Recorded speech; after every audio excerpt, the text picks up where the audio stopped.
المصري القديم عمره ما اتكلم هيروغليفي، وده بيرجع لسبب واحد، ان الهيروغليفي دوت مش لغه، ده خط كتابه. فانا بتكلم عربي لكن بكتب رخاء او نسخاء او ثلث، نفس القصه. الهيروغليفي ده هو خط للكتابه بيعبر عن الاصوات عن طريق اشكال.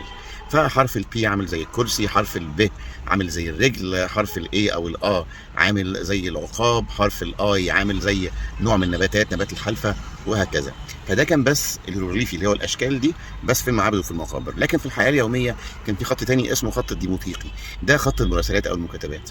بعد كده في عندنا خط الهيراتيقي وهو اقدم من الديموطيقي، وكان برضو للمراسلات والمكاتبات، وبرضو بعض الاحيان للنصوص دينيه. وفي الاخر خالص اخر شكل من اشكال تطور اللغه المصريه القديمه كان الخط القبطي، اللي هو كان اللغه المصريه القديمه بقواعد مصريه قديمه، مفردات مصريه قديمه، بس اتعبر عن اللغه دي بحروف يوناني، ما عدا السبع حروف الاخرانيين اللي ما كانوش موجودين في الابجديه اليونانيه، يعني اصوات مش موجوده عند اليونانيين احنا استخدمناها في كلماتنا، فنقلناها من الديموطيقي اللي هم الشاي والخاي والفاي والهوري والجنجا والتشيما والتي.